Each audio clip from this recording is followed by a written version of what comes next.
Welcome. আজকে আমি আলোচনা করব মার্কিন যুক্তরাষ্ট্রের রাষ্ট্রপতির ক্ষমতা এবং পদমর্যাদা সম্পর্কে।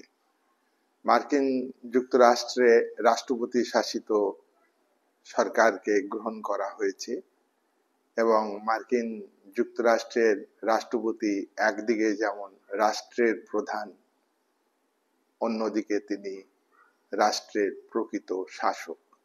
মার্কিন যুক্তরাষ্ট্রে যে ক্যাবিনেট রয়েছে, ক্যাবিনেটের মন্ত্রীরা, মন্ত্রিসভা, তারা মার্কিন রাষ্ট্রপতির দ্বারা নিযুক্ত হন এবং ক্যাবিনেটের সদস্যরা মার্কিন রাষ্ট্রপতির কাছে তারা তাদের কাজের জন্য দায়িত্বশীল। তাই মার্কিন যুক্তরাষ্ট্রের শাসন ব্যবস্থাতে মার্কিন রাষ্ট্রপতি বিশেষ ভূমিকা পালন করেন।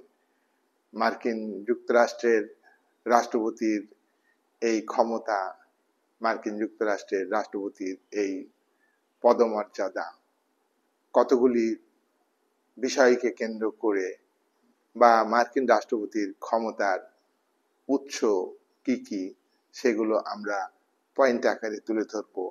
1 নাম্বার হলো মার্কিন রাষ্ট্রপতির এত ক্ষমতা এবং পদমর্যাদা, মার্কিন সংবিধান হলো এই ক্ষমতা এবং পদমর্যাদার উৎস। 2, মার্কিন কংগ্রেস মার্কিন ক্ষমতার অন্যতম উৎস।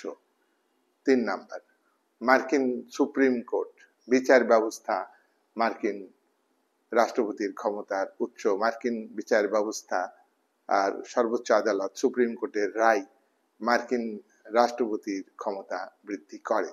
4 নাম্বার, মার্কিন যুক্তরাষ্ট্রের শাসন ব্যবস্থা লিখিত হলেও বা সংবিধান লিখিত হলেও এখানে শাসনতান্ত্রিক রীতিনীতি বা কনভেনশন গুরুত্বপূর্ণ ভূমিকা পালন করে, তবে ব্রিটেনের মতো নয়। তবু এই শাসনতান্ত্রিক রীতিনীতি মার্কিন রাষ্ট্রপতির ক্ষমতার উৎস। 5, বর্তমানে মার্কিন যুক্তরাষ্ট্রের রাষ্ট্রপতির ক্ষমতার উৎস হলো আন্তর্জাতিক পরিস্থিতি, অর্থাৎ মার্কিন যুক্তরাষ্ট্র যেদিন থেকে সুপার পাওয়ার স্টেটে পরিণত হয়েছে দ্বিতীয় মহাযুদ্ধের পর, এবং মার্কিন যুক্তরাষ্ট্র 1991 সাল থেকে বিশ্ব রাজনীতিতে তার একক আধিপত্য বিস্তার করেছে এবং বর্তমানে বহুকেন্দ্রিক রাজনীতিতেও মার্কিন রাষ্ট্রপতির ক্ষমতা বৃদ্ধি পেয়েছে, অর্থাৎ আন্তর্জাতিক পরিস্থিতি মার্কিন রাষ্ট্রপতির ক্ষমতা এবং পদমর্যাদাকে বৃদ্ধি করেছে। মার্কিন রাষ্ট্রপতির ক্ষমতা এবং পদমর্যাদা আমরা পয়েন্ট আকারে তুলে ধরব এবং বিভিন্ন ভাগে ভাগ করে আলোচনা করব। 1 নাম্বার, শাসন সংক্রান্ত ক্ষমতা। এটা মেইন পয়েন্ট। শাসন সংক্রান্ত ক্ষমতা মার্কিন রাষ্ট্রপতি রয়েছে। মার্কিন যুক্তরাষ্ট্রের লিখিত সংবিধানের 2 নাম্বার ধারা অনুযায়ী মার্কিন যুক্তরাষ্ট্র শাসন সংক্রান্ত ক্ষমতা ভোগ করবেন। মার্কিন রাষ্ট্রপতি সরকারি সিদ্ধান্ত গ্রহণে গুরুত্বপূর্ণ ভূমিকা পালন করবে। মার্কিন রাষ্ট্রপতির এই শাসন সংক্রান্ত ক্ষমতাগুলিকে আমরা কয়েকটি ভাগে আলোচনা করব। 1 নাম্বার, মার্কিন রাষ্ট্রপতি মার্কিন যুক্তরাষ্ট্রের প্রধান প্রশাসক। তিনি মার্কিন যুক্তরাষ্ট্রের যারা অফিসার রয়েছেন, উচ্চপদস্থ কর্মচারী রয়েছেন, তাদেরকে তিনি ক্ষমতা দেন এবং তাদের উপর তার নিয়ন্ত্রণ রয়েছে এবং প্রশাসনিক কাঠামো তিনি নিজেই ঠিক করেন। আর কর্মচারীদের মার্কিন যুক্তরাষ্ট্রের রাষ্ট্রপতি প্রশাসক হিসাবে নির্দেশ দিতে পারেন। নাম্বার 2, মার্কিন রাষ্ট্রপতির শাসন সংক্রান্ত ক্ষমতার মধ্যে উল্লেখযোগ্য হলো নিয়োগ সংক্রান্ত ক্ষমতা। মার্কিন রাষ্ট্রপতি মার্কিন সুপ্রিম কোর্টের বিচারপতিদের নিয়োগ করেন। মার্কিন রাষ্ট্রপতি ক্যাবিনেটের সদস্যদের, মন্ত্রিসভার সদস্যদের নিয়োগ করেন। মার্কিন রাষ্ট্রপতি নবনির্বাচিত মার্কিন রাষ্ট্রপতি আগের রাষ্ট্রপতির দ্বারা যে সমস্ত উচ্চপদস্থ কর্মচারী থাকেন তাদেরকে বাতিল করেন। একে বলা হয় স্পয়েল সিস্টেম, এবং নতুন রাষ্ট্রপতি তার পছন্দ মতো ব্যক্তিদের বিভিন্ন বড় বড় পদে নিয়োগ করেন। এটা মার্কিন রাষ্ট্রপতির নিয়োগ সংক্রান্ত ক্ষমতা। ৩, মার্কিন রাষ্ট্রপতির অপসারণ করার ক্ষমতা আছে। মার্কিন রাষ্ট্রপতি মন্ত্রীদের অপসারিত করতে পারেন। মার্কিন রাষ্ট্রপতি সুপ্রিম কোর্টের বিচারপতিদের অপসারণ করতে পারেন। মার্কিন রাষ্ট্রপতি নবনির্বাচিত তার দ্বারা বিভিন্ন উচ্চপদস্থ অফিসারকে তিনি যেমন আগের রাষ্ট্রপতির দ্বারা নিযুক্ত অফিসারদের বাতিল করতে পারেন, তিনি তার নিযুক্ত অফিসারদের তিনি অপসারণ করতে পারেন। 4 নাম্বার মার্কিন রাষ্ট্রপতির শাসন সংক্রান্ত ক্ষমতা হলো মিলিটারি পাওয়ার, অর্থাৎ মার্কিন রাষ্ট্রপতি মার্কিন যুক্তরাষ্ট্রের স্থল, নৌ ও বিমান বাহিনীর সর্বাধিনায়ক। তিনি স্থল বাহিনীর প্রধানকে নিয়োগ করেন, তিনি বিমান বাহিনীর প্রধানকে নিয়োগ করেন এবং জলবাহিনী নৌবাহিনীর প্রধানকে তিনি নিয়োগ করেন। এটা তার মিলিটারি পাওয়ার। এছাড়া যুদ্ধের সময় তিনি সিদ্ধান্ত গ্রহণ করেন, বিভিন্ন দেশের সঙ্গে অস্ত্র বিক্রি করা এবং অস্ত্র কেনার ব্যাপারে তিনি সামরিক চুক্তি করে থাকেন। এটা মার্কিন যুক্তরাষ্ট্রের সামরিক শক্তি সংক্রান্ত ক্ষমতা। মার্কিন যুক্তরাষ্ট্রের শাসন সংক্রান্ত ক্ষমতার মধ্যে 5 নাম্বার পয়েন্টে আমরা উল্লেখ করব যুদ্ধকালীন তার ক্ষমতা। যুদ্ধের আশঙ্কা থাকতে পারে বা যুদ্ধের পরিবেশ তৈরি হয়েছে বা যুদ্ধ শুরু হয়েছে, এমন সময়ে মার্কিন যুক্তরাষ্ট্র তিনি সিদ্ধান্ত গ্রহণ করতে পারেন। এক্ষেত্রে তার সিদ্ধান্তই হলো চূড়ান্ত। এটাও তার প্রশাসনিক ক্ষমতা। প্রশাসনিক ক্ষমতার মধ্যে তিনি আরো একটি গুরুত্বপূর্ণ ক্ষমতা ভোগ করেন, সেটা হলো ফরেন পলিসি অর্থাৎ পররাষ্ট্র সংক্রান্ত ক্ষমতা। বিদেশে সন্ধি চুক্তি ইত্যাদি ক্ষেত্রে মার্কিন রাষ্ট্রপতি সিদ্ধান্ত গ্রহণ করেন, কিন্তু এই ক্ষমতা মার্কিন কংগ্রেসের উচ্চকক্ষ সিনেটের দ্বারা নিয়ন্ত্রিত হয়। সিনেটে যদি তার দলের সংখ্যাগরিষ্ঠতার অভাব থাকে তাহলে সেখানে তার বিদেশি সন্ধি চুক্তি স্বাক্ষরিত চুক্তি বাতিল হয়ে যাবে সিনেট যদি আপত্তি করে। তাই সিনেটের অনুমোদন সাপেক্ষে তিনি তার পররাষ্ট্রনীতিকে পররাষ্ট্রনীতিকে পরিচালনা করেন। এগুলি হচ্ছে তার শাসন সংক্রান্ত ক্ষমতা। তাহলে শাসন সংক্রান্ত ক্ষমতা আমরা উল্লেখ করলাম 6টি পয়েন্টে। মেন পয়েন্ট 2 নাম্বার হচ্ছে আইন সংক্রান্ত ক্ষমতা। মার্কিন যুক্তরাষ্ট্রের যে আইনসভা কংগ্রেসের সদস্য নন। মার্কিন যুক্তরাষ্ট্রে ক্ষমতা স্বতন্ত্রীকরণ নীতিকে গ্রহণ করা হয়েছে। মার্কিন যুক্তরাষ্ট্রে ক্ষমতা স্বতন্ত্রীকরণ নীতি থাকার ফলে মার্কিন কংগ্রেস আইন তৈরি করে, আর মার্কিন যুক্তরাষ্ট্রের শাসন সংক্রান্ত ক্ষমতা ভোগ করেন রাষ্ট্রপতি, আর বিচার সংক্রান্ত ক্ষমতা ভোগ করে বিচার বিভাগ বা সুপ্রিম কোর্ট। তাহলে প্রত্যেকটা বিভাগ এখানে আলাদা আলাদা ভাবে নিজ নিজ দায়িত্ব পালন করেন এবং এক বিভাগ অপর বিভাগের কাজে হস্তক্ষেপ করে না এবং এক বিভাগ অপর বিভাগের কাজকে নিয়ন্ত্রণ করে না। এক্ষেত্রে মার্কিন রাষ্ট্রপতির একটা বাধা আছে, কিন্তু মার্কিন যুক্তরাষ্ট্রের সংবিধানে যেমন একদিকে ক্ষমতা স্বতন্ত্রীকরণ নীতিকে গ্রহণ করা হয়েছে, তার পাশাপাশি চেকস অ্যান্ড ব্যালেন্স অর্থাৎ নিয়ন্ত্রণ ও ভারসাম্যের নীতিকে গ্রহণ করা হয়েছে। মার্কিন রাষ্ট্রপতি কংগ্রেসকে নিয়ন্ত্রণ করতে পারে, মার্কিন রাষ্ট্রপতি বিচার বিভাগকে নিয়ন্ত্রণ করতে পারে। তাই মার্কিন যুক্তরাষ্ট্রের রাষ্ট্রপতির আইন সংক্রান্ত ক্ষমতা আছে, ব্যাপকভাবে আইন সংক্রান্ত ক্ষমতা তিনি ভোগ করেন। মার্কিন রাষ্ট্রপতি ল মেকিং এ অর্থাৎ আইন প্রণয়নের ক্ষেত্রে আইনসভা দায়িত্ব পালন করলে এক্ষেত্রে মার্কিন যুক্তরাষ্ট্রের যেহেতু সংসদীয় গণতন্ত্র নয়, এখানে রাষ্ট্রপতি শাসিত সরকার রয়েছে, সেহেতু মার্কিন যুক্তরাষ্ট্র আইন প্রণয়নের ক্ষেত্রে ব্যাপক ক্ষমতা ভোগ করেন। মার্কিন রাষ্ট্রপতি 2 নাম্বার ধারা অনুযায়ী মার্কিন যুক্তরাষ্ট্রের ব্যাপক ক্ষমতার অধিকারী হন। তিনি 1 নাম্বার পয়েন্ট হচ্ছে আইন সংক্রান্ত ক্ষমতা। আইন সংক্রান্ত ক্ষমতার মধ্যে তার ল মেকিং এ বিরাট ভূমিকা আছে। 2 নাম্বার হচ্ছে তিনি আইনসভার অধিবেশনে বাণী পাঠাতে পারেন, মেসেজ পাঠাতে পারেন। তিনি আইনসভার সদস্য নন এবং আইনসভার আলোচনাতে বিল নিয়ে তর্ক বিতর্ক যখন হয় তখন মার্কিন রাষ্ট্রপতি উপস্থিত থাকতে পারেন না। তবুও আইন প্রণয়নের ক্ষেত্রে তার বিরাট ভূমিকা আছে। কংগ্রেসের অধিবেশন সংক্রান্ত বিষয়ে মার্কিন যুক্তরাষ্ট্রের রাষ্ট্রপতি ব্যাপক ক্ষমতা ভোগ করেন। মার্কিন রাষ্ট্রপতি অর্ডিন্যান্স জারি করতে পারেন, অস্থায়ী জরুরি আইন। এটা আইনসভা কংগ্রেসের তৈরি আইনের মতোই কার্যকরী হয়। এটা অস্থায়ী জরুরি অবস্থা, অর্থাৎ মার্কিন যুক্তরাষ্ট্রের আভ্যন্তরীণ ক্ষেত্রে যদি কোনো জরুরি পরিস্থিতি সৃষ্টি হয়, প্রতিকূল পরিস্থিতি সৃষ্টি হয়, সংকটজনক অবস্থা সৃষ্টি হয় বৈদেশিক ক্ষেত্রে, সেক্ষেত্রে মার্কিন রাষ্ট্রপতি দ্রুত সিদ্ধান্ত নিয়ে নিজেই একটা অস্থায়ী জরুরি আইন ঘোষণা করতে পারেন।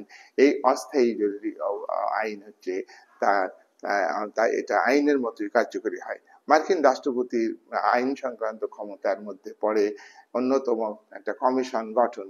বিশেষ পরিস্থিতিকে মোকাবেলা করবার জন্য রাষ্ট্রপতি একটা কমিশন গঠন করতে পারেন। এই কমিশন সেই বিষয়ে তদন্ত করে সেই বিষয়ে সিদ্ধান্ত নেবে এবং পরামর্শ দেবে রাষ্ট্রপতিকে, রাষ্ট্রপতি সেই পরামর্শ গ্রহণ করেন।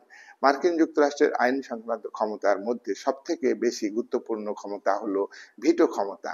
দেখো, মার্কিন যুক্তরাষ্ট্রের যে আইন সভা, নিম্নকক্ষ জনপ্রতিনিধি সভা, উচ্চকক্ষ সিনেট যে বিল পাশ করে সেই বিলে রাষ্ট্রপতির স্বাক্ষর দরকার। রাষ্ট্রপতি স্বাক্ষর না করলে সেই বিল আইনে পরিণত হয় না। সুতরাং রাষ্ট্রপতি এই বিলে, অর্থাৎ কংগ্রেসের দ্বারা তৈরি বিলে রাষ্ট্রপতি কয়েকটা ব্যবস্থা গ্রহণ করতে পারেন। এক নম্বর হলো তিনি বিলে সই করতে পারেন, সই করলে বিলটা আইনে পরিণত হয়। দুই নম্বর হলো বিলে সই না করে তিনি বিলটাকে ফেরত পাঠাতে পারেন। বিল ফেরত পাঠানো হলে কংগ্রেসে 2/3 মেজরিটির ভিত্তিতে জনপ্রতিনিধি সভা এবং সিনেটে যদি পাশ হয়ে যায়, তাহলে এক্ষেত্রে রাষ্ট্রপতির অনুমতি ছাড়াই বিলটা আইনে পরিণত হবে। অর্থাৎ এক্ষেত্রে রাষ্ট্রপতির যে আপত্তি সেটা টিকলো না। তবে সাধারণত মার্কিন যুক্তরাষ্ট্রে আইনসভাতে 2/3 মেজরিটি প্রমাণ করা খুবই কঠিন ব্যাপার। সেক্ষেত্রে সাধারণত এটা হয় না। তাই মার্কিন যুক্তরাষ্ট্র বিলে আপত্তি জানাতে পারেন। এটা হলো এই যে ক্ষমতা, এটাকে বলা হচ্ছে ভিটো ক্ষমতা। 3 নাম্বার হচ্ছে রাষ্ট্রপতি যে বিল তার কাছে আসছে, কংগ্রেসের তৈরি বিল, সেই বিলে তিনি যদি 10 দিন সই না করেন, বিলটাকে 10 দিন আটক রাখেন, নিজের নিয়ন্ত্রণে রাখেন এবং এর মধ্যে কংগ্রেসের উভয় কক্ষ, অর্থাৎ নিম্নকক্ষ জনপ্রতিনিধি সভা, উচ্চকক্ষ সিনেটের অধিবেশন বন্ধ হয়ে যায় এই 10 দিনের মধ্যে, তাহলে সেই বিলটা বাতিল হয়ে যাবে। এটাকে বলা হয় পকেট ভিটো। তাহলে রাষ্ট্রপতি বিলের ক্ষেত্রে একাধিক ব্যবস্থা তিনি গ্রহণ করতে পারেন। বিলে সই করলে আইনে পরিণত হয়, বিল ফেরত পাঠাতে পারে, এটা ভিটো। আবার বিল ফেরত পাঠানোর পরে 2/3 মেজরিটিতে পাশ হলে সেখানে রাষ্ট্রপতি যদি সই নাও করেন, সে বিলটা আইনে পরিণত হয়, সেক্ষেত্রে তিনি সই করেন। আর দ্বিতীয় পর্যালোচনার পরে আসলে তিনি বিলে সই করেন, তখন তিনি আপত্তি না জানালেও বিলটা আইনে পরিণত হবে। 3 নাম্বার হচ্ছে যে বিল আসলো, তিনি 10 দিন সই করলেন না, পড়ে থাকলো, তখন 10 দিনের মধ্যে অধিবেশন বন্ধ হয়ে গেল, হাউস অফ জনপ্রতিনিধি, হাউস অফ রিপ্রেজেন্টেটিভ এবং আপার চেম্বার সিনেট, তাহলে সেক্ষেত্রে বিলটা মৃত্যু ঘটবে, বাতিল হয়ে যাবে। এটাকে বলা হয় পকেট ভিটো বা রাষ্ট্রপতির ভিটো ক্ষমতা। এটা অত্যন্ত গুরুত্বপূর্ণ। রাষ্ট্রপতি কংগ্রেসের যে মিটিং হয় সেই মিটিং বন্ধ করে দিতে পারেন। রাষ্ট্রপতি যদিও মিটিং জনপ্রতিনিধি সভা পরিচালনা করেন কে, স্পিকার করেন, তবু স্পিকারের সিদ্ধান্ত চূড়ান্ত নয়, এখানে রাষ্ট্রপতির বিশেষ ক্ষমতা আছে। তারপরে বিল বাতিল, ভিটো ক্ষমতা, এটাও গুরুত্বপূর্ণ। এগুলি হচ্ছে রাষ্ট্রপতি, মার্কিন যুক্তরাষ্ট্রের রাষ্ট্রপতির আইন সংক্রান্ত ক্ষমতা। 3 নাম্বার হেডলাইন বা 3 নাম্বার মেন পয়েন্ট, অর্থ সংক্রান্ত ক্ষমতা। মার্কিন যুক্তরাষ্ট্রের রাষ্ট্রপতির অর্থ সংক্রান্ত ক্ষমতা আছে। তিনি অর্থ মঞ্জুর এবং অর্থ ব্যয়ের জন্য কংগ্রেসে আবেদন করতে পারেন আর পরামর্শ দিতে পারেন। তিনি তো প্রকৃত শাসক, তিনি বলতে পারেন কংগ্রেসকে, কংগ্রেসের নিম্ন কক্ষকে বলতে পারে, উচ্চ কক্ষকে বলতে পারে, দেখো মার্কিন যুক্তরাষ্ট্রে অর্থ বিলের ক্ষেত্রে একটা বিরাট ভূমিকা পালন করে সিনেট, অর্থাৎ সিনেটের অনুমোদন ছাড়া অর্থ বিল পাস হয় না। তাছাড়া জনপ্রতিনিধি সভা থেকে বিলটা সিনেটে গেলে সিনেট ওই বিলের, অর্থ বিলের হেডলাইনটা পরিবর্তন করতে পারে না, কিন্তু বিলের আর সব এমন ভাবে পরিবর্তন করতে পারে যে বিলটা আগে তৈরি হয়েছিল সেই বিলের মৌলিক বিষয় চেঞ্জ করার ক্ষমতা সিনেটের আছে। এক্ষেত্রে উভয় কক্ষ থেকে পাস হয়ে যাওয়ার পরে বিলটা রাষ্ট্রপতি সই করলে সেটা আইনে পরিণত হয়। এক্ষেত্রে আমরা দেখব যে রাষ্ট্রপতির অর্থ সংক্রান্ত ক্ষমতা আছে, তার অনুমতি ছাড়া কোনো অর্থ ব্যয় করা সম্ভব হয় না। 4 নাম্বার, মার্কিন রাষ্ট্রপতির বিচার সংক্রান্ত ক্ষমতা, এটা অত্যন্ত গুরুত্বপূর্ণ। মার্কিন রাষ্ট্রপতি সুপ্রিম কোর্টের বিচারপতিদের নিয়োগ করেন। মার্কিন রাষ্ট্রপতি দণ্ডিত ব্যক্তি অর্থাৎ অপরাধী শাস্তি হলে সেই শাস্তি কমিয়ে দিতে পারে, সে লাঘব করতে পারে, সেই শাস্তি মুকুব করে দেওয়ার তার ক্ষমতা আছে। কোনো ব্যক্তির মৃত্যুদণ্ড হলে সেই মৃত্যুদণ্ড মুকুব করার ক্ষেত্রে মার্কিন রাষ্ট্রপতির ব্যাপক ক্ষমতা আছে। সুতরাং এক্ষেত্রে আমরা দেখছি যে মার্কিন রাষ্ট্রপতির একটা বিরাট ভূমিকা আছে, যেটা ভারতবর্ষের রাষ্ট্রপতির ক্ষেত্রেও আছে, যে বিচার প্রাপ্ত ব্যক্তি অর্থাৎ সাজাপ্রাপ্ত ব্যক্তি তার মৃত্যুদণ্ড হলো, তাকে কিন্তু মুক্তি দেওয়ার ক্ষমতা ভারতের রাষ্ট্রপতিরও রয়েছে। যাই হোক, আমরা মার্কিন রাষ্ট্রপতির যে বিচার সংক্রান্ত ক্ষমতা তা দেখলাম যে অত্যন্ত গুরুত্বপূর্ণ। 5 নাম্বার, দলীয় ক্ষমতা। মার্কিন যুক্তরাষ্ট্রে দলীয় ক্ষমতা আছে। মার্কিন যুক্তরাষ্ট্র উদারনৈতিক গণতন্ত্রের দেশ, তাই মার্কিন যুক্তরাষ্ট্রে দলীয় ব্যবস্থা অপরিহার্য, দলীয় ব্যবস্থা আছে। এখানে দুটো দলের মধ্যেই ক্ষমতা চেঞ্জ হয়। একবার একটা দল ক্ষমতায় গেলে আর একটা দল বিরোধী দলের ভূমিকা পালন করে। সুতরাং মার্কিন যুক্তরাষ্ট্রে দ্বিদলীয় ব্যবস্থা। এই দ্বিদলীয় ব্যবস্থা হলে যে দলে ক্ষমতায় যায় সেই দলের থেকেই রাষ্ট্রপতি হন। রাষ্ট্রপতি আমরা দেখব যে জেফারসন থেকে শুরু করে আজকে যত রাষ্ট্রপতি হয়েছেন সেক্ষেত্রে আমরা দেখব যে দলীয় ভিত্তিতে রাষ্ট্রপতি হয়েছেন। দলের ভাবমূর্তি মার্কিন রাষ্ট্রপতির উপর নির্ভর করে। মার্কিন রাষ্ট্রপতির দূরদর্শিতা, রাজনৈতিক বিচক্ষণতার উপর দলের ভূমিকা নির্ভর করে, দলের ভবিষ্যৎ নির্ভর করে। নির্বাচনের আগে মার্কিন যুক্তরাষ্ট্রের যিনি রাষ্ট্রপতি হবেন তাকে প্রচারে আনা হয়, তার প্রচারে তিনি মুখ্য প্রচারক। মার্কিন রাষ্ট্রপতি জাতির প্রতীক, মার্কিন রাষ্ট্রপতি রাষ্ট্রের প্রতীক, মার্কিন রাষ্ট্রপতি দলের অর্থাৎ ক্ষমতাসীন দলেরই রাষ্ট্রপতি, মার্কিন রাষ্ট্রপতির যে দলের চেয়ারম্যান হিসাবে ব্যাপক ক্ষমতা ভোগ করে।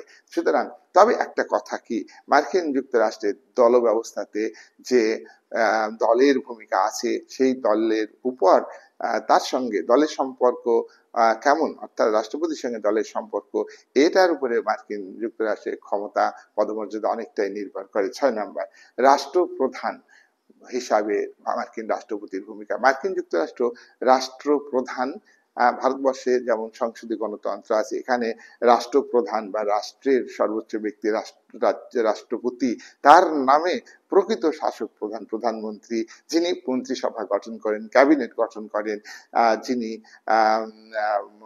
মন্ত্রিসভার মধ্যমণি, তিনি সরকার প্রধান, তার হাতেই প্রকৃত ক্ষমতা। তিনি কিন্তু রাষ্ট্রপতির নামে ক্ষমতা ব্যবহার করেন। কিন্তু মার্কিন যুক্তরাষ্ট্রের রাষ্ট্রপতি প্রকৃত ক্ষমতার অধিকারী। তিনি তত্ত্বগতভাবে যেমন সর্বোচ্চ শাসক প্রধান, রাষ্ট্রের প্রধান, তেমনি সরকারের যিনি প্রধান অর্থাৎ প্রধান, ওখানে কাউন্সিল অফ মিনিস্টার, তাদের ভূমিকা খুবই কম। অর্থাৎ মার্কিন যুক্তরাষ্ট্রের যে ক্যাবিনেট ব্যবস্থা আছে, সেই ক্যাবিনেটের সদস্যরা, মন্ত্রীরা, তারা তাদের কাজের জন্য রাষ্ট্রপতির কাছে দায়িত্বশীল থাকেন, কংগ্রেসের কাছে দায়িত্বশীল থাকেন না। সুতরাং রাষ্ট্রপতি হচ্ছেন অল ইন অল। রাষ্ট্রপতি রাষ্ট্রপ্রধান হিসাবে যেমন আলংকারিক প্রধান, তেমনি ভাবে তিনি প্রকৃতপক্ষে প্রধান। 7 নাম্বার, বিশ্ব রাজনীতিতে মার্কিন যুক্তরাষ্ট্রের বিরাট ভূমিকা আছে। আজকে উদারনৈতিক গণতান্ত্রিক রাষ্ট্রগুলির মধ্যে মার্কিন যুক্তরাষ্ট্র একটা বিশাল ক্ষমতার অধিকারী। তোমরা জানো যে দ্বিতীয় মহাযুদ্ধের আগে মার্কিন যুক্তরাষ্ট্র বিদেশের ক্ষেত্রে আইসোলেশন পলিসি গ্রহণ করেছিল, অর্থাৎ বিদেশ নীতি ছিল মার্কিন যুক্তরাষ্ট্রে যে কোনো দেশের সমস্যা নিয়ে এবং বিশ্বের রাজনীতির তে তারা কোনো রকমের অংশগ্রহণ করবে না।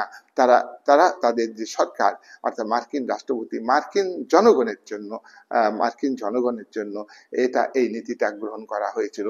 1823 সালে মার্কিন রাষ্ট্রপতি মনরো তিনি গ্রহণ করেছিলেন। 1919 সালে অর্থাৎ প্রথম মহাযুদ্ধের পরে মার্কিন রাষ্ট্রপতি উইড্রো উইলসন বিশ্ব রাজনীতিতে মার্কিন যুক্তরাষ্ট্রকে যুক্ত করবে বলে পিস অফ প্যারিসে মিত্রপক্ষের দেশগুলোর নেতৃত্বে যে শান্তি বৈঠক হয়েছিল সেখানে তিনি উদ্যোক্তা ছিলেন, কিন্তু সেখানে ভার্সাই চুক্তি থেকে শুরু করে লিগ অফ নেশন তৈরির চুক্তি থেকে 14 দফা যে দাবি তিনি করেছিলেন এবং সেটা আন্তর্জাতিক মহলে একটা বিরাট প্রভাব ফেলেছিল। তবু তিনি যখন দেশে ফিরে যান, মার্কিন কংগ্রেস উচ্চকক্ষ তার এই দাবিকে, তার এই সন্ধিকে বাতিল করে দিয়েছিল। অর্থাৎ আগে যে 1823 থেকে যে আইসোলেশন পলিসি মার্কিন যুক্তরাষ্ট্রে ছিল, সেক্ষেত্রে মার্কিন রাষ্ট্রপতি একটা বিরাট ভূমিকা পালন করলেও এখানে আমরা দেখছি তার ক্ষমতার উপরে নিয়ন্ত্রণ আরোপ করতে পারলো কংগ্রেস। তাই 1947 সালে দ্বিতীয় মহাযুদ্ধের সময় সোভিয়েত ইউনিয়নের সম্প্রসারণ ঘটছে। মার্কিন যুক্তরাষ্ট্রের যে ধনতান্ত্রিক কাঠামো তারই প্রতিবেশী ইংল্যান্ড, ফ্রান্স, জার্মানির আক্রমণে বিধ্বস্ত হয়েছে দ্বিতীয় মহাযুদ্ধে। সেখানে মার্কিন যুক্তরাষ্ট্রের রাষ্ট্রপতি ট্রুম্যান তিনি সিদ্ধান্ত নিলেন যে আইসোলেশন পলিসিকে ত্যাগ করে মার্কিন যুক্তরাষ্ট্রকে আন্তর্জাতিক সম্পর্ক এবং আন্তর্জাতিক রাজনীতিকে নিজেকে জড়িয়ে ফেলতে হবে এবং মার্কিন যুক্তরাষ্ট্র 1945 সালে সুপার পাওয়ার স্টেটে পরিণত হয়েছে। মার্কিন যুক্তরাষ্ট্র এই যে পুঁজিবাদী শিবিরে নেতৃত্ব প্রদান করেছে, এক্ষেত্রে মার্কিন রাষ্ট্রপতির বিরাট ভূমিকা আছে। ট্রুম্যান থেকে শুরু হয়েছে এবং পরবর্তীকালে 1991 সালে মার্কিন যুক্তরাষ্ট্র পুঁজিবাদী দেশগুলোর উপর আধিপত্য বিস্তার করেছে, নেতৃত্ব দিয়েছে পূর্বতন সোভিয়েত ইউনিয়নের সমাজতান্ত্রিক শিবিরের নেতৃত্বের বিরুদ্ধে মার্কিন যুক্তরাষ্ট্র মার্কিন যুক্তরাষ্ট্র ন্যাটো, সিয়াটো, সেন্টো জোট গঠন করেছে, সামরিক জোট, এবং এইগুলির মধ্য দিয়ে মার্কিন রাষ্ট্রপতির যে উজ্জ্বল ভূমিকা, মার্কিন রাষ্ট্রপতির পজিটিভ রোল, সেটা আমরা লক্ষ্য করেছি। তো মার্কিন যুক্তরাষ্ট্র যখন 1991 সালে পূর্বতন সোভিয়েত ইউনিয়নের ভাঙন ধরল এবং পূর্ব ইউরোপের সমাজতান্ত্রিক দেশগুলোর পতন ঘটলো, পূর্ব জার্মানির অবসান ঘটলো, পূর্ব জার্মানি এবং পশ্চিম জার্মানি 1990 সালে যখন একজোট হলো, জার্মানিতে পরিণত হলো, তখন সমাজতান্ত্রিক শিবির ধূলিসাৎ হয়ে গেল। তখন 1991 সাল থেকে বিশ্ব রাজনীতিতে মার্কিন যুক্তরাষ্ট্র একক আধিপত্য বিস্তার করেছে। এক্ষেত্রে মার্কিন যুক্তরাষ্ট্রের রাষ্ট্রপতির বিশেষ ভূমিকা আছে এই একাধিপত্য রাজনীতিতে। পরবর্তীকালে 2001 সালে আমরা লক্ষ্য করব যে মার্কিন যুক্তরাষ্ট্রের এই একচেটিয়া আধিপত্য ওয়ার্ল্ড পলিটিক্সে অনেক দেশ মেনে নিচ্ছে না। তাই আজকে বহুকেন্দ্রিক যে রাজনীতি, সেই বহুকেন্দ্রিক রাজনীতির প্রেক্ষাপটে মার্কিন যুক্তরাষ্ট্রের রাষ্ট্রপতির বিরাট ভূমিকা আছে বিভিন্ন দেশের সঙ্গে। অর্থাৎ এখনো পর্যন্ত প্রচার আছে যে মার্কিন যুক্তরাষ্ট্র বিশ্ব রাজনীতিতে 1 নাম্বার শক্তি, সেই 1 নাম্বার শক্তির রাষ্ট্রনায়ক, 1 নাম্বার শক্তির প্রকৃত শাসক, 1 নাম্বার দেশের আলংকারিক প্রধান, তিনি হলেন রাষ্ট্রপতি। তিনি বিশ্বের বিভিন্ন দেশের সঙ্গে সুসম্পর্ক বজায় রাখা বা দ্বন্দ্বের সম্পর্কে বজায় রাখা, জাতীয় স্বার্থকে মার্কিন যুক্তরাষ্ট্রের এই বিশ্ব রাজনীতিতে তুলে ধরার ক্ষেত্রে মার্কিন যুক্তরাষ্ট্রের রাষ্ট্রপতির বিরাট ভূমিকা আছে। তবে মার্কিন যুক্তরাষ্ট্রের রাষ্ট্রপতি কখনোই হিটলার, মুসলিনের মতো একনায়ক নয়। মার্কিন যুক্তরাষ্ট্রের রাষ্ট্রপতি সামরিক সরকারের মতো বিশেষ ভূমিকা পালন করতে পারেন না। তিনি হলেন গণতান্ত্রিক দেশের একজন রাষ্ট্রপতি। তিনি নির্বাচনের মাধ্যমে ক্ষমতায় আসেন। মার্কিন যুক্তরাষ্ট্রের রাষ্ট্রপতি পরপর 2 বার অর্থাৎ 8 বছর ক্ষমতায় থাকতে পারেন, তার বয়স থাকেন না। কিন্তু এর ব্যতিক্রম দেখা যায় মার্কিন যুক্তরাষ্ট্রে দ্বিতীয় মহাযুদ্ধের সময় রুজভেল্ট, তিনি পরপর 3 বার রাষ্ট্রপতি ছিলেন। যুদ্ধ পরিস্থিতিতে থার্ড টাইমে নির্বাচন করা সম্ভব হয়নি। যাই হোক, মার্কিন যুক্তরাষ্ট্রের রাষ্ট্রপতির উপর যে সীমাবদ্ধতা, এক নম্বর সাংবিধানিক সীমাবদ্ধতা রয়েছে। সংবিধানের বাইরে গিয়ে মার্কিন রাষ্ট্রপতি কাজ করতে পারেন না। যে সংবিধান ফিলাডেলফিয়া সম্মেলনে 1787 থেকে 1789 সালে রচিত হয়েছে 2 বছর ধরে, সেই সংবিধান অনুযায়ী এবং পরবর্তীকালে যে সংবিধান আজকে বড় একটা সংবিধান পরিণত হয়েছে, তবু অন্যান্য দেশের তুলনায় কম, অর্থাৎ 15-16 পাতার সংবিধান এবং 6000 ওয়ার্ড বিশিষ্ট সংবিধানকে মেনে মার্কিন রাষ্ট্রপতি তার ক্ষমতাকে ব্যবহার করেন। 2 নাম্বার, মার্কিন যুক্তরাষ্ট্রের যে কংগ্রেস মার্কিন রাষ্ট্রপতির ক্ষমতাকে নিয়ন্ত্রণ করেন। মার্কিন রাষ্ট্রপতি বিদেশে সন্ধি চুক্তি করেন, সেই সব সন্ধি চুক্তি বাস্তবে রূপায়িত হবে কিনা তা নির্ভর করে মার্কিন কংগ্রেসের উচ্চকক্ষ সিনেটের অনুমোদনের ব্যাপারে। এছাড়া মার্কিন যুক্তরাষ্ট্র যে কর্মচারী নিয়োগ করেন, সেই কর্মচারী নবনিযুক্ত কর্মচারী আগের রাষ্ট্রপতির স্পয়েল সিস্টেম থাকে, আগের রাষ্ট্রপতি দ্বারা নিযুক্ত অফিসারদের বাতিল করে নিজে পছন্দ মতো ব্যক্তিদের নিযুক্ত করেন। এক্ষেত্রে যে সিনেট কি করে, সৌজন্য বিধি দেখায়। সিনেটে তার দলের সংখ্যাগরিষ্ঠ থাকে, অনেক সময় সিনেট মার্কিন রাষ্ট্রপতির এই নিয়োগকে বাতিল করার ক্ষমতা ভোগ করে। এক্ষেত্রে মার্কিন রাষ্ট্রপতিকে ভাবতে হয়। 3 নাম্বার হলো বিচার ব্যবস্থার দ্বারা মার্কিন রাষ্ট্রপতি ক্ষমতা সীমিত। মার্কিন রাষ্ট্রপতি এই যে সিদ্ধান্ত নেন, মার্কিন রাষ্ট্রপতি এবং মার্কিন কংগ্রেস যে আইন তৈরি করে, সেই আইন এবং মার্কিন রাষ্ট্রপতির যে নির্দেশ, সেটা সুপ্রিম কোর্ট বাতিল করে দিতে পারে। আবার অনেক সময় সুপ্রিম কোর্ট মার্কিন রাষ্ট্রপতির ক্ষমতা বৃদ্ধি করেছে, এমন অনেক দৃষ্টান্ত মার্কিন যুক্তরাষ্ট্রে লক্ষ্য করা যায়। মার্কিন যুক্তরাষ্ট্রের সুপ্রিম কোর্টকে বলা হয় আইনসভার তৃতীয় কক্ষ, অর্থাৎ নিম্ন কক্ষ হচ্ছে মার্কিন যুক্তরাষ্ট্রের আইনসভার নাম কংগ্রেসের নিম্ন কক্ষ প্রতিনিধি সভা, উচ্চ কক্ষ সিনেট, আর থার্ড চেম্বার হিসাবে মার্কিন সুপ্রিম কোর্টকে উল্লেখ করা হয়েছে। তাই মার্কিন সুপ্রিম কোর্ট মার্কিন যুক্তরাষ্ট্রের রাষ্ট্রপতির উপর নিয়ন্ত্রণ আরোপ করেন। মার্কিন রাষ্ট্রপতি যা ইচ্ছে তাই করতে পারেন না, তিনি বিচার ব্যবস্থার অধীনে। 4 নাম্বার, জনমত। মার্কিন যুক্তরাষ্ট্রের রাষ্ট্রপতিকে জনমতকে গুরুত্ব দিতে হয়। তোমরা এটা লক্ষ্য করবা যে ভিয়েতনামের সঙ্গে মার্কিন যুক্তরাষ্ট্র 1955 থেকে 1975 সালে যুদ্ধ করে। সেই যুদ্ধে মার্কিন রাষ্ট্রপতির বিরুদ্ধে জনমত তৈরি হয়। রাষ্ট্রপতি বিরুদ্ধে জনমত গঠিত হলে তখন মার্কিন যুক্তরাষ্ট্র যুদ্ধ বন্ধ করতে, ভিয়েতনামের উপর আক্রমণ বন্ধ করতে বাধ্য হয়েছে। সেখানে মার্কিন জনমতের দ্বারা মার্কিন রাষ্ট্রপতির ক্ষমতা সীমিত হয়েছে। 5 নাম্বার, সংবাদ মাধ্যম, গণমাধ্যমের দ্বারা মার্কিন যুক্তরাষ্ট্রের রাষ্ট্রপতির ক্ষমতা সীমিত হতে পারে। অর্থাৎ গণমাধ্যমগুলি জনমত গঠনে বিরাট ভূমিকা পালন করে, সুতরাং গণমাধ্যমের দ্বারা রাষ্ট্রপতির ক্ষমতা সীমিত হয়। যাই হোক, মার্কিন যুক্তরাষ্ট্রের যে রাষ্ট্রপতির ক্ষমতা, রাষ্ট্রপতির যে মর্যাদা, এটা পৃথিবীর মধ্যে একটা বিরাট ভূমিকা পালন করে। তবে একথা আমাদের স্বীকার করে নিতে হবে যে ফ্রান্সে সংসদীয় গণতন্ত্রের বৈশিষ্ট্য এবং রাষ্ট্রপতি শাসিত সরকারের বৈশিষ্ট্য, উভয় সরকারের বৈশিষ্ট্য ফ্রান্সের শাসন ব্যবস্থাতে রয়েছে। সেখানে কিন্তু কিছু কিছু ক্ষেত্রে মার্কিন রাষ্ট্রপতির থেকেও ফ্রান্সের রাষ্ট্রপতি বেশি ক্ষমতা ভোগ করেন। তবে সামগ্রিকভাবে মার্কিন রাষ্ট্রপতি আজকে বিশ্ব রাজনীতিতে এবং তার ডোমেস্টিক পলিসিতে, তার গৃহযুদ্ধ মীমাংসার ক্ষেত্রে আমরা দেখব যে রাষ্ট্রপতির বিরাট ভূমিকা আছে। এবং আমরা লক্ষ্য করব যে মার্কিন যুক্তরাষ্ট্র যখন স্বাধীনতা লাভ করেছে, 13টি উপনিবেশে জনগণ ঐক্যবদ্ধ হয়েছে। সেখানে জর্জ ওয়াশিংটনকে নেতৃত্ব দানের ক্ষমতা দেওয়া হয়েছে, আর জর্জ ওয়াশিংটনের নেতৃত্বে 8 বছর ব্রিটিশ সাম্রাজ্যবাদী শক্তির বিরুদ্ধে যুদ্ধ করে মার্কিন যুক্তরাষ্ট্র স্বাধীনতা পেলে সেক্ষেত্রে প্রথম রাষ্ট্রপতি জর্জ ওয়াশিংটন হয়েছেন। সুতরাং সেখানে সংসদীয় গণতন্ত্রকে গ্রহণ না করে, অর্থাৎ স্বাধীনতা সংগ্রামের যে ঐতিহ্য, স্বাধীনতা সংগ্রামের যে ফসল, সেখানে রাষ্ট্রপতির একটা ক্রেডিট আছে, তিনি নেতৃত্ব দিয়েছেন, তিনি হয়েছেন প্রথম রাষ্ট্রপতি। তাই ধারাবাহিকভাবে আমরা দেখব মার্কিন যুক্তরাষ্ট্রের বিভিন্ন রাষ্ট্রপতি বিভিন্নভাবে ভূমিকা পালন করেছেন। সেখানে সাংবিধানিক ব্যবস্থা তাকে বিরাট পাওয়ার দিয়েছে, কথা ঠিকই। তবে একটা কথা কি, যে